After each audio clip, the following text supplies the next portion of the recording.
al-usul thalathatu wa adillatuha. 3 pondasi, 3 landasan utama dan dalil-dalilnya. Karya Syekhul Islam Muhammad bin Abdul Wahhab bin Sulaiman At-Tamimi rahimahullahu ta'ala. Ya, pada pertemuan sebelumnya kita sudah masuk ke pembahasan landasan pertama, pokok landasan pertama, yaitu mengenal Allah. Ya. Jadi kata Syekh, kalau ditanyakan kepadamu siapa Tuhanmu, jawabannya apa? Allah. Rabbi Allah, Tuhan pada Allah. Alladzi rabbani wa rabba jami'al alamin bi ni'amih. Tuhan pada Allah yang telah menciptakan, menguasai dan mengaturku, dan menciptakan serta menguasai dan mengatur alam semesta dengan segala nikmatnya. Wa huwa ma'budi, dia itu adalah sembahanku. Laisa li ma'budun siwahu, tidak ada bagiku sembahan selain dia. Nah ini. Jadi jawabannya Tuhan pada Allah yang sudah menciptakan, menguasai, mengatur diriku dan alam semesta, dan dia adalah sembahanku. Nah ini dikasih tambahan sedikit untuk membedakan dengan orang-orang Quraisy ya, yang meyakini Allah pencipta, penguasa, pengatur alam semesta, tapi meyakini ada sembahan lain selain Allah yang boleh disembah. Ini. Maka kata Syekh dikasih tambahan situ, setelah meyakini Allah lah pencipta, penguasa, pengatur diri saya dan alam semesta, dikasih tambahan, dan dialah sembahanku, tidak ada bagiku sembahan kecuali dia. Dalilnya itu firman Allah Ta'ala dalam ayat pertama dalam surat Al-Fatihah, yaitu Alhamdulillahi Rabbil Alamin. Segala puji bagi Allah, Tuhan semesta alam. Apa itu alam? Kullu man siwallah alam. Kata Syekh, segala sesuatu selain Allah dinamakan alam. Wa ana wahidun min dzalikal alam, dan aku termasuk bagian dari alam. Berarti kalau memang Allah itu Tuhan semesta alam dan alam adalah selain Allah, berarti aku termasuk alam. Berarti Allah adalah Tuhanku, Rabbku. Nah itu. Lalu kalau ditanyakan kepadamu, dengan apa engkau mengenal Tuhanmu? Bagaimana caramu mengenal Tuhanmu? Jawabannya apa? Lewat atau dengan ayat-ayatnya dan makhluk-makhluknya. Kita bisa mengenal Allah lewat ayat-ayatnya dan ciptaannya, makhluknya. Dan ayat di sini ada 2, ayat kauniyah dan ayat syar'iyah. Ayat kauniyah artinya tanda-tanda kekuasaan Allah yang ada di alam semesta.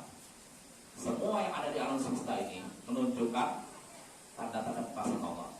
Terus langit begitu luas, tinggi di atas kita tanpa tiang. Ini sangat agung. Nah, ini semua, ini yang seperti ini menunjukkan apa? Tanda-tanda kekuasaan Allah. Kalau langit saja begitu agung, apalagi Allah. Matahari begitu besar, sangat besar, sangat agung. Maka yang menciptakannya lebih agung. Berarti matahari menunjukkan tanda-tanda kekuasaan Allah. Ya. Itu pertama, lewat ayatnya, ayat-ayat kauniyah. Kedua, ayat-ayat syar'iyah, yaitu tanda-tanda kekuasaan Allah yang ada di kitabnya.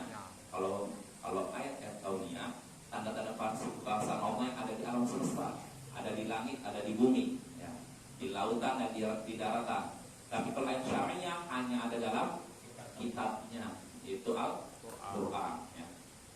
Nah, kalau kita membaca 2 ayat tersebut, kauniyah dan syar'iyah, maka pasti kita bisa mengenal Allah. Kalau bacanya benar-benar baca, bukan sekedar lewat, baca sambil memahami. Kalau kita baca ayat-ayat Allah yang ada di alam aja, kalau kita benar-benar baca, mau mikir, kita mengenal Allah. Begitu juga kalau kita membaca ayat Al-Quran, membaca hadis Nabi, kita akan mengenal siapa itu Allah, mengenal nama-namanya, mengenal sifat-sifatnya. Betul? Ya, itu ya. Maka makin sering kita membaca ayat Allah, makin kenal kita dengan Allah. Ya, maka ada ungkapan tak kenal maka tak sayang. Ya. Gitu. Lalu yang kedua, kita mengenal Allah lewat makhluk-makhluknya.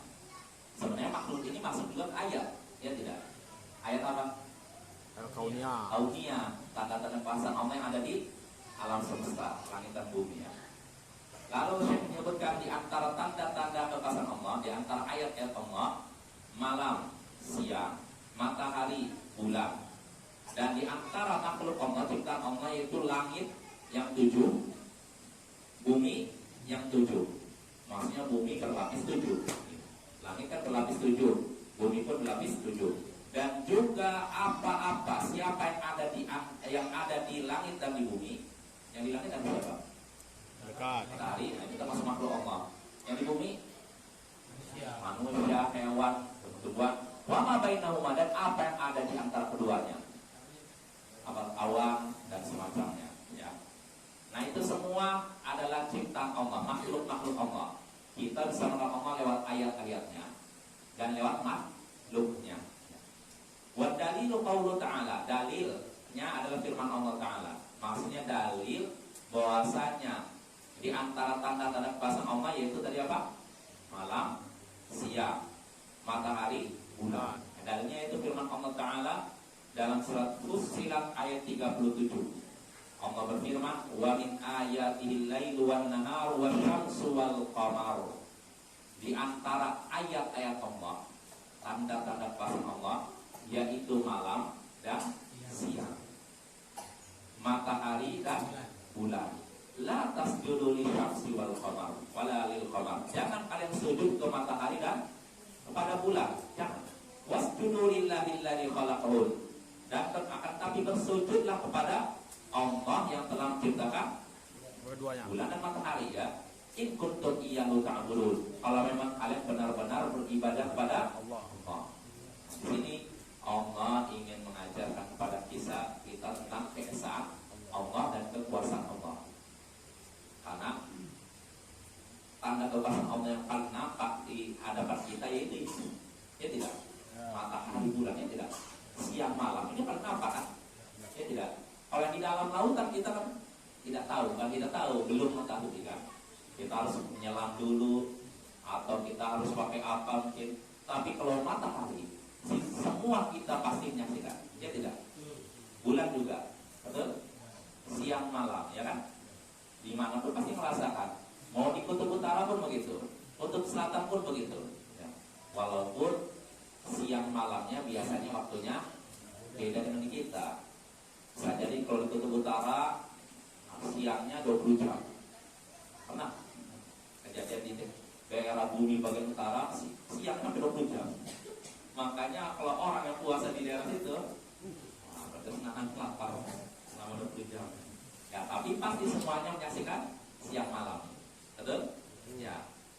Nah, itu tanda-tanda kekuasaan Allah yang nampak di depan mata kita. Nah, kita sudah menyaksikan itu. Maka kalau kita sudah menyaksikan tanda kekuasaan itu, harusnya kita menyadari keagungan Allah. Kalau kita menyadari keagungan Allah, harusnya kita tunduk kepada Allah. Di antara bentuk tunduk kepada Allah yaitu sujud. Sujud ini salah satu bentuk posisi hamba yang paling apa istilahnya, bentuk paling rendah. Artinya benar-benar posisi yang sangat apa, merendahkan diri di hadapan Allah ketika sujud. Karena kepala kita benar-benar di bawah, ya tidak? Benar-benar menghinakan diri di hadapan Allah. Maka itu posisi paling agung. Posisi yang paling agung itu ketika sujud. Ketika kita merendahkan diri, makin merendahkan diri di hadapan Allah, kita justru makin mulia. Tapi kalau kita merendahkan dirinya di hadapan manusia, makin hina. Makanya dalam Islam kita tidak boleh rukuk dan sujud kepada manusia, siapapun itu. Baik itu Rasul kah, Nabi kah, mau apalagi orang biasa, penguasa kah, nggak boleh. Kita sujud hanya kepada Allah ya. Makanya ada ucapan seorang ulama, saya lupa, saya lihat status teman saya, akan selamat dari penyakit sombong orang yang sering sujud kepada Allah. Jadi ada ungkapan seorang ulama, akan selamat dari penyakit sombong orang yang sering sujud kepada Allah. Kenapa dia? Iyalah hina. Karena dia benar-benar menghinakan diri di hadapan Allah. Gimana mungkin dia menyombongkan dirinya? Dia merasa dirinya rendah di hadapan Allah. Bagaimana dia akan sombong. Sedangkan sombong kan artinya apa? Menolak kebenaran dan merasa dirinya tinggi kan? Nah, orang sering sujud kan artinya benar-benar hatinya tunduk pada Allah. Maka yang seperti ini, kata ulama ini, saya lupa namanya, orang seperti ini akan selamat dari sifat sombong. Kalau sujudnya benar-benar sujud dengan anggota badan dan hati, bukan sujud sekedar itu saja Bapak ya. Karena orang munafik pun sujud tidak? Sujud mereka, tapi sujudnya cuma anggota badan mereka saja. Iya, saya mengingat. Hatinya tidak ikut sujud. Tapi kalau seorang benar-benar sujud, badan sujud, hati sujud, maka yang seperti ini akan terbebas dari sifat sombong. Ini menurut sebagian ulama ya. Itu Bapak, itu dalil pertama. Wa qauluhu, lalu firman Allah Ta'ala. Ini dalil kedua, bahwasanya di antara tanda-tanda kekuasaan Allah yaitu apa tadi? Langit, siang, malam, matahari, bulan, dan juga ini yang kedua, di antara dalil yang menunjukkan bahwa ciptaan Allah yaitu apa? Langit dan bumi, dan apa yang ada di antara keduanya. Apa yang ada di situ dan di antara keduanya. Ini dalil kedua. Kalau tadi kan dalil yang menunjukkan ayat-ayat Allah. Kalau yang kedua ini dalil yang menunjukkan makhluk Allah ya. Yaitu firman Allah Ta'ala dalam surat Al-A'raf ayat 54, Inna rabbakumullahu alladhi khalaqas samawati wal arda fi sittati ayyamin thumma stawa 'alal 'arsy. Sesungguhnya Tuhan kalian adalah Allah yang menciptakan langit bumi dalam 6 hari. Kemudian dia istiwa di 'arsy. Istiwa artinya 'ulu wal irtifa, atas Abul Aliyah, ulama tabi'in, artinya tinggi di atas arsy. Allah itu tinggi di atas arsy. Yughshil lailan nahara yatlubuhu hafitha. Dia menutupkan malam kepada siang yang mengikutinya dengan cepat. Wasyamsa wal qamar. Ini suara jelas Bapak? Jauhkan sedikit. Jauhkan sedikit. Akhirnya. Dan dia juga menciptakan matahari, bulan, wan nujum, dan juga bintang-bintang musakhkharatin bi amri. Semuanya tunduk dengan perintah Allah. Tunduk kepada perintah Allah. Artinya tidak mungkin matahari bergerak dengan sendirinya. Tidak mungkin bulan ini muncul dengan sendirinya. Semuanya mengikuti perintah Allah. Ya? Jadi nggak ada satu pun pergerakan di alam semesta yang bebas mengikuti Allah. Sampai perbuatan kita pun sudah diatur Allah. Jadi ini keyakinan Ahlus Sunnah ya. Beda dengan keyakinan Qadariyah yang menyatakan manusia bebas mutlak. Artinya semua perbuatan manusia ditentukan oleh manusia sendiri. Nah ini tentu saja keyakinan batil yang menolak adanya apa? Takdir. Apa? Kalau seorang benar-benar menolak takdir mutlak, kafir. Ya. Karena beriman pada takdir termasuk apa? Rukun iman. Kalau rukun iman diingkari, sama saja mengingkari semua rukun. Maka kita harus yakin segala sesuatu sudah Allah takdirkan. Ya. Kita lanjut. Jadi matahari, bulan, dan bintang-bintang semuanya tunduk kepada perintah Allah. Ala lahul khalqu wal amr. Ingatlah, hak Allah lah, hanya Allah lah yang memiliki hak untuk menciptakan dan memerintah. Tabarakallahu rabbul alamin. Maha suci Allah, Tuhan semesta alam. Maksudnya Allah, Rabb al-alamin, Rabb semesta alam. Rabb sudah kita bahas, artinya apa? Penguasa, pencipta, penguasa, pengatur alam semesta. Nah, di sini Syekh baru berkata wa Rabbu huwal ma'bud. Rabb itu adalah yang disembah. Tadi katanya ini Ustaz, Rabb itu pencipta, penguasa, pengatur alam semesta. Oh, di sini Syekh katakan Rabb itu adalah yang disembah. Maksudnya apa itu?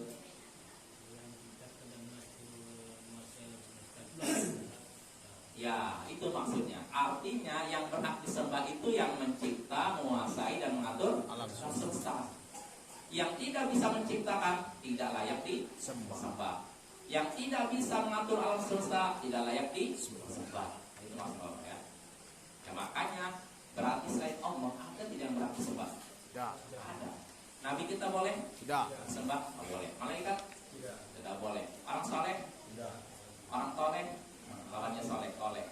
Ya, tidak berhak. Apalagi pembohonan dan pembatuan ya. Tidak berhak diibadahi. Yang berhak diibadahi hanya Allah. Ya. Wa dalil qaulu ta'ala, dan dalilnya adalah firman Allah Ta'ala. Dalil apa? Dari Allah sembahan. Nah, yang berhak disembah itu adalah yang menciptakan, menguasai, mengatur semesta. Dalilnya apa? Yaitu firman Allah Ta'ala dalam surat Al-Baqarah ayat 21-22. Ya ayyuhan nasu u'budu rabbakumul ladzi khalaqakum walladzina min qablikum la'allakum tattaqun. Hai sekalian manusia, beribadahlah kepada Rabb kalian. Beribadahlah kepada pencipta, penguasa dan pengatur kalian yang telah menciptakan kalian dan menciptakan orang-orang sebelum kalian. Allah sudah menciptakan kita dan menciptakan orang-orang sebelum kita. Tujuannya apa Allah ciptakan itu, perintah itu menyuruh kita beribadah, la'allakum tattaqun, agar kalian bertakwa. Kita disuruh ibadah kepada Allah agar kita bertakwa. Artinya Bapak-bapak, kalau ada orang yang tidak beribadah kepada Allah, apakah dianggap bertakwa? Tidak. Kalau ada orang yang malas-malasan ibadah, bisa dianggap bertakwa? Tidak. Kalau ada orang yang sholatnya bolong-bolong, Senin Kamis, bertakwa? Tidak. Tidak, ya. Yang bertakwa orang benar-benar beribadah sempurna kepada Allah ya. Di sini Allah katakan, wahai sekalian manusia. Siapa manusia? Kita. Kita ya. Muslim saja? Tidak. Semuanya. Muslim, kafir, munafik, semuanya dipanggil oleh Allah. Allah menyebutkan ayat ini setelah menyebutkan tiga jenis golongan, tiga golongan. Pertama dari ayat Al-Baqarah 1-5 Allah menyebutkan tentang golongan beriman. Lalu dua ayat berikutnya menyebutkan tentang golongan orang kafir. Lalu 14 ayat berikutnya Munafik. golongan munafik. Pertanyaannya, kenapa orang munafik sampai 14 ayat sedangkan orang kafir cuma 2 ayat? Kenapa kira-kira? Mereka tuh muslim selimut. Iya, iya betul. Kan ada ungkapan musuh dalam selimut lebih bahaya daripada musuh di luar selimut. Iya betul, kan lebih berbahaya orang munafik itu. Karena apa? Menampakkan Islam tapi menyembunyikan Kekafiran. Makanya bayangkan sampai 14 ayat. Orang kafir cuma sebutkan 2, tapi 14 ayat nyinggung tentang orang munafik. Luar biasa, ini menunjukkan bahayanya sifat nifaq ya. Bahayanya kemunafikan. Karena mereka menampakkan keimanan tapi menyembunyikan kekafiran. Mereka menampakkan cinta loyal kepada orang beriman tapi menyembunyikan kemusuhan. Jadi mereka kalau di hadapan orang beriman, oh Allah sebutkan dalam surat Al-Baqarah, amanna, kita juga sama, Kami beriman. beriman. Wa ila qalau ila syayatin, ini kalau mereka kembali kepada setan-setan mereka. Siapa setan-setan mereka? Kumpulan mereka. Mimpin orang kafir, inna ma'kum. Jadi sebenarnya mereka hatinya sama orang kafir, badannya sama orang beriman. Kalau mereka kembali kepada setan-setan mereka, orang-orang kafir, mereka akan berkata, inna ma'kum. Sesungguhnya kami itu bersama kalian. Inna ma'nahnu mustahziun. Tapi itu kami cuma bercanda aja di hadapan orang Muslim itu. Kami cuma memperolok-olok mereka aja. Oh, kami sama dengan kalian. Kami satu akidah dengan kalian. Tapi pas belakang mereka orang bodoh. Jadi ciri-ciri orang munafik berwajib memiliki 2 wajah. 5 wajah. Kan cuma 2 wajah. Artinya mukanya banyak. Ketemu ini begini, ketemu ini beda lagi. Ya. Sifat orang munafik yang hendaknya kita jauhi, Bapak ya. Nah itu tentang ini apa? Firman Allah Ta'ala, hai sekalian manusia. Jadi Allah memanggil muslim, kafir, munafik. Hai sekalian manusia, beribadahlah kalian kepada Tuhan kalian yang telah menciptakan kalian dan orang-orang sebelum kalian agar kalian bertakwa. Jadi disuruh apa tadi? Beribadahlah kepada Tuhan kalian yang sudah apa? Menciptakan kalian dan orang-orang sebelum kalian. Lalu Allah sebutkan lagi sifatnya. Sifat Allah. Alladzi ja'ala lakumul arda firasya, yaitu yang telah menjadikan bumi itu terhampar bagi kalian. Was-samaa'a binaa'a, dan dia sudah menjadikan langit sebagai atap. Wa anzala minas samaa'i maa'a, dan dia telah turunkan dari langit air. Air apa? Hujan. Fa akhraja bihi minat thamarati rizqan lakum. Lalu lewat air hujan itulah dia keluarkan buah-buahan sebagai rezeki bagi kalian. Jadi Allah disebutkan sini telah menjadikan bumi terhampar. Maksudnya apa? Terhampar Bumi itu bisa kita tanah. ya, coba kalau bumi ini semua bisa? Hah? Susah. Susah ya. Allah jadikan ini ya. Oh, dia sudah menjadikan bumi terhampar bagi kalian dan menjadikan langit sebagai atap. Langit ini atap bumi, tapi atap tanpa tiang. Ini karunia Allah. Dan dia telah turunkan dari langit air, lalu lewat air itulah dia keluarkan buah-buahan sebagai rezeki bagi kalian. Nah, ini salah satu karunia Allah, nikmat Allah yang dia berikan kepada kita ya. Nah, dengan adanya nikmat tadi, bumi dihamparkan, langit ditinggikan, lalu air turunkan, lalu tumbuh-tumbuhlah, muncullah buah-buahan. Dengan adanya nikmat ini, seharusnya apa yang dilakukan oleh kita? Sembah Allah. Hah? Sembah Allah. Bersyukur. Ya. Dengan apa bersyukurnya? Sembah Allah. Mengesahkan Allah, beribadah pada Allah, ya tidak? Ya. Nah, jangan sampai malah sudah dapat nikmat malah menyekutukan Allah. Makanya Allah ingatkan pada ayat selanjutnya, fala taj'alu lillahi andada wa antum ta'lamun. Maka jangan sampai kalian membuat tandingan-tandingan bagi Allah padahal kalian sudah tahu bahwa itu tidak boleh.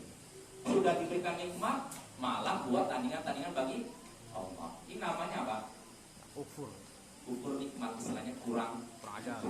ya tidak? Ya. Ya kan sudah dikasih nikmat banyak dari sejak dijanin, dikasih makanan nutrisi. Ketika keluar juga dikasih juga.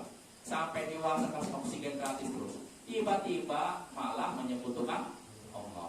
Ini sikap yang keterlaluan ya. Istilahnya kurang ajar, ya tidak? Ya kan? Sama seperti kita ngasih ke seorang merawat seorang, kita rawat, kita kasih biaya, semuanya dipenuhi. Tiba-tiba suatu hari ketika kita ngasih perintah, dia lebih dengar perintah orang lain. Namanya apa? Anak apa? Kurang ajar. Nah itu, begitu pula orang berbuat syirik. Orang berbuat syirik itu benar-benar keterlaluan. Makanya Allah sangat murka kepada orang yang berbuat syirik ya, berbuat menyekutukan Allah. Nah di sini bapak-bapak dan ibu-ibu yang semoga dirahmati Allah. Setelah itu kata Syekh rahimahullah, qala Ibnu Katsir rahimahullahu taala. Imam Ibnu Katsir semoga Allah rahmatinya berkata, al-khaliqu li hadhil asya'i huwa mustahiqqu li hadhil lil ibad, huwa mustahiqqu lil ibadah. Pencipta semua tadi dialah yang berhak untuk diibadahi. Pencipta semua tadi, apa semua tadi? Langit, bumi yang sudah meninggikan ini, menurunkan hujan, yang bisa melakukan semua itu dialah yang berhak diibadahi.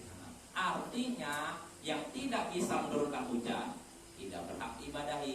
Yang tidak bisa menjadikan bumi terhampar tidak layak diibadahi. Yang tidak bisa meninggikan langit tidak layak diibadahi. Makanya selain Allah tidak berhak diibadahi. Nah ini bapak-bapak, ini harus kita ulang dan terus ulang kepada anak kita, keluarga kita, saudara kita ya. Jangan sampai seorang muslim mengaku muslim sudah mengucapkan dua kalimat syahadat, ketika ditanya siapa yang menurunkan hujan, oh pawang hujan ini. Berarti tauhidnya lemah. Dia selama ini berarti nggak pernah belajar, dan itu lebih parah dibandingkan kafir Quraisy. Kafir Quraisy itu nggak yakin yang menurunkan hujan adalah pawang hujan. Tapi orang sekarang ngaku muslim meyakini pawang hujanlah yang menurunkan hujan. Pawang hujanlah yang mengalihkan hujan. Pawang hujanlah yang menghentikan hujan. Nah ini menunjukkan kerusakan akidah yang sangat apa? Parahnya ya. Maka tugas kita lah yang sudah belajar untuk memperbaiki keadaan umat yang seperti ini ya. Tugas kita semua yang sudah tahu. Kan kewajiban seorang muslim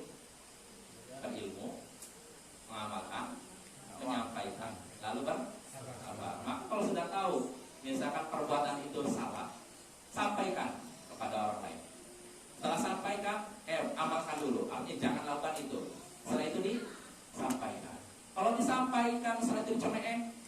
Zaman sekarang. Ya. Kita hanya cuma bisa menyampaikan, tidak bisa memaksa. Ya. Jangankan kita Nabi saja tidak bisa memaksa. Gak bisa maksa orang untuk Dapat hidayah. dapat hidayah. Gak bisa maksa orang masuk Islam. Ya. Apalagi kita yang tidak ada apa-apanya. Nah itu Bapak-Bapak. Jadi kita kembali lagi kesimpulannya dari pembahasan tadi sekali lagi, yang berhak diibadah itu yang bisa menciptakan, menguasai masalah Islam. Ini harus kita camkan kuat-kuat dan juga harus dicamkan kuat-kuat kepada anak kita, keluarga kita ya. Lalu kalau memang yang berhak diibadah, kalau memang yang hanya sang pencipta, penguasa dan pengatur alam semesta yang berhak diibadahi, yang berhak ditujukan ibadah kepadanya, maka timbul pertanyaan, apa itu contoh ibadah? Ya kan? Tadi kan sebutkan yang berhak diibadah itu yang menciptakan, menguasai, mengatur. Nah, timbul pertanyaan, apa sih ibadah? Apa contoh ibadah? Ibadah ini Bapak-bapak dan Ibu-ibu, definisi para ulama punya beberapa definisi. Cuma definisi yang paling bagus yaitu yang disebutkan oleh Syekhul Islam Ibnu Taimiyah dalam kitab Al-Ubudiyah. Pernah kita singgung kalau di salah sini ya. Ya itu definisinya ismun jami'un likulli ma yuhibbuhu wa yarda dal a'mal wal aqwal al-zahir wal batin.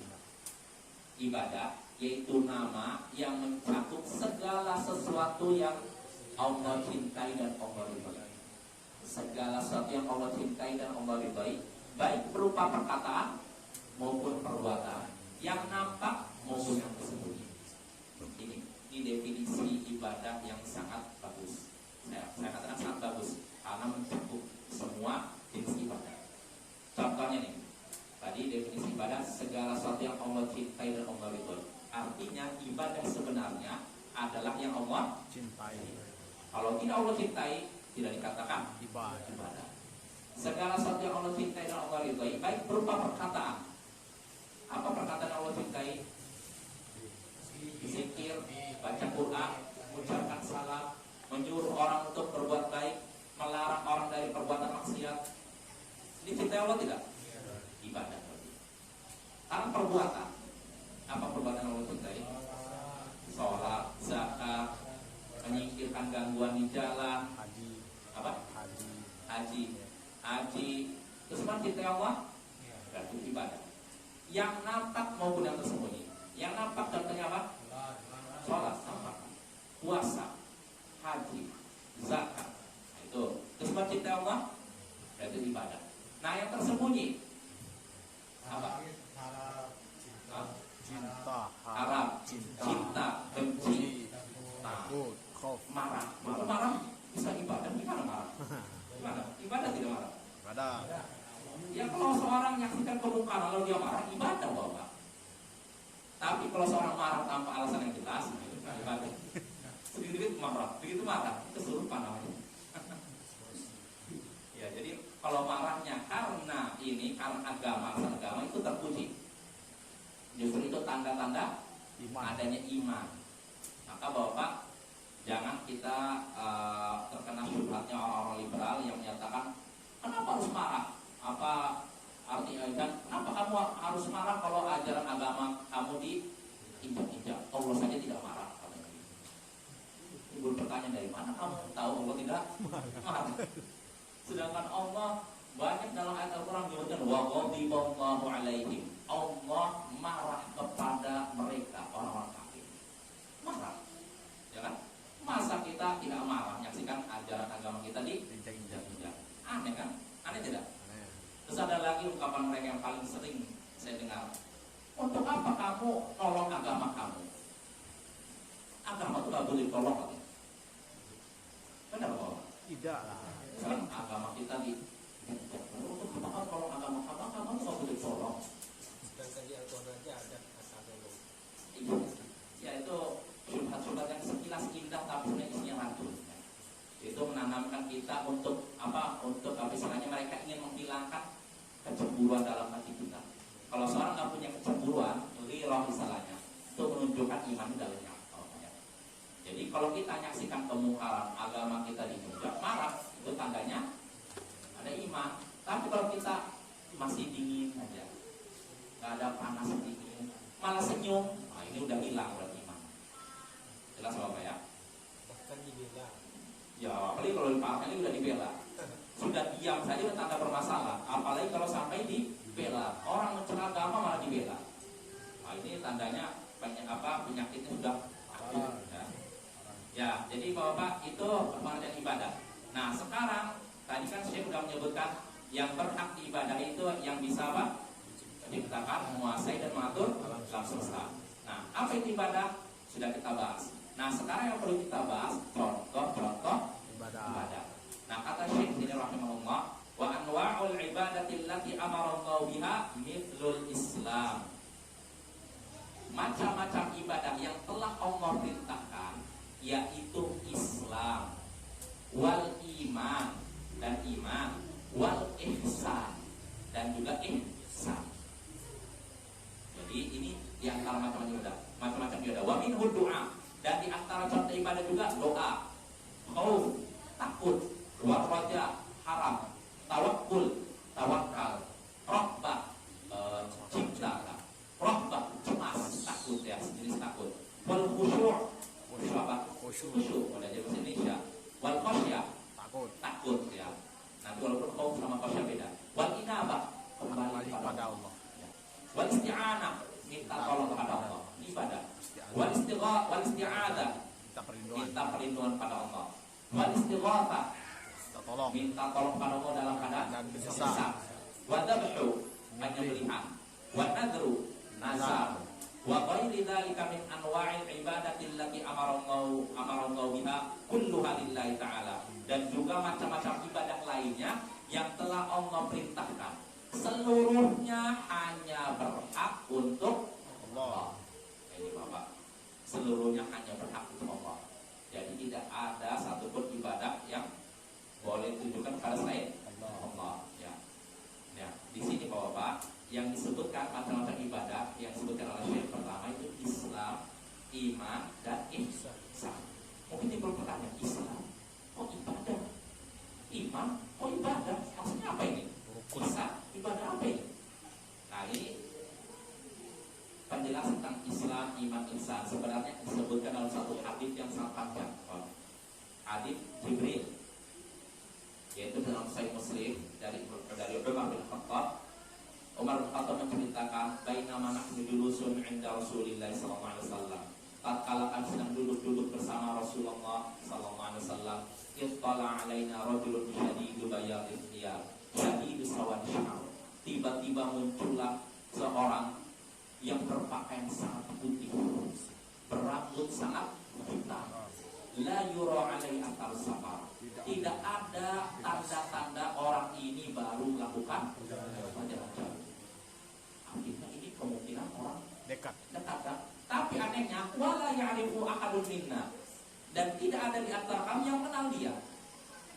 Kan kalau orang dari perjalanan jauh kan nampak rambutnya kusut, ininya lusuh kan? Ini enggak, rambutnya sangat rapi, pakai sangat putih rapi. Kemungkinan orang itu kan? Tapi anehnya tidak ada satu sahabat Nabi yang mengenal. Sampai akhirnya kata Umar, orang ini duduk dekat Nabi. Fasnada rukbatai ila rukbatai, lalu menempelkan lututnya dengan lutut Nabi. Wa wada'a kaffai ala fakhidai, lalu dia meletakkan kedua tangannya di atas pahanya. Faqal, lalu dia bertanya kepada Nabi, ya Muhammad, wahai Muhammad, akhbirni 'anil Islam, kabarkan kepadaku tentang Islam. Maka Nabi menyebutkan apa? Anta syahada alla ilaha illallah, engkau bersyahadat tidak ada yang berhak disembah kecuali Allah, wa anna Muhammadar Rasulullah, dan bahwa Muhammad adalah Rasulullah, wa tuqimas shalah, engkau mengerjakan salat, wa tuqiyas zakat, menunaikan zakat, wa tasuma Ramadan, puasa Ramadan, wa tahujjal baita in istata'ta ilaihi sabila, haji, dan engkau laksanakan haji kalau engkau mampu. Ya. Nah, setelah mengatakan demikian, orang ini berkata sadaq, betul. Maka para sahabat bingung, Pak Ajib ngalah. Kami merasa heran dengan orang ini. Dia tanya, dia juga yang membenarkan. Aneh tidak Bapak? Datang orang dari luar nanya ke saya, Ustaz, apa hukum ini? Dijawab begini, betul. Aneh tidak? Nah inilah yang juga aneh. Udah nanya kepada Rasulullah, dijawab betul. Lalu nanya lagi, kabarkan kepada tentang iman. Maka Rasulullah jawab, iman yaitu engkau beriman kepada Allah, malaikatnya, kitab-kitabnya, Rasulnya, hari akhir, dan juga engkau beriman kepada takdir Allah yang baik maupun buruk. Orang ini berkata betul. Lalu dia bertanya lagi, kabarkan kepada tentang ihsan. Akhirnya dijawab oleh Rasulullah, ihsan itu engkau beribadah kepada Allah seakan-akan kau melihatnya. Kalau engkau tidak melihatnya, maka sesungguhnya dia melihatmu. Nah, setelah menyebutkan beberapa pertanyaan, di akhir hadis orang yang bertanya kepada Nabi itu pergi. Lalu Rasulullah pun bertanya kepada Umar, ya Umar, wahai Umar, ada iman Israel. Tahukah engkau siapa yang bertanya tadi? Umar menjawab, Allah dan Rasulnya lebih tahu. Maka Rasulullah SAW pun menjawab, Fa'innahu Jibril. Tadi itu adalah Jibril. Atakum yu'allimukum dinakum. Dia datang untuk mengajari kalian agama. agama. Nah, jadi di sini disebutkan tentang tingkatan agama Bapak. Islam, iman, dan ihsan.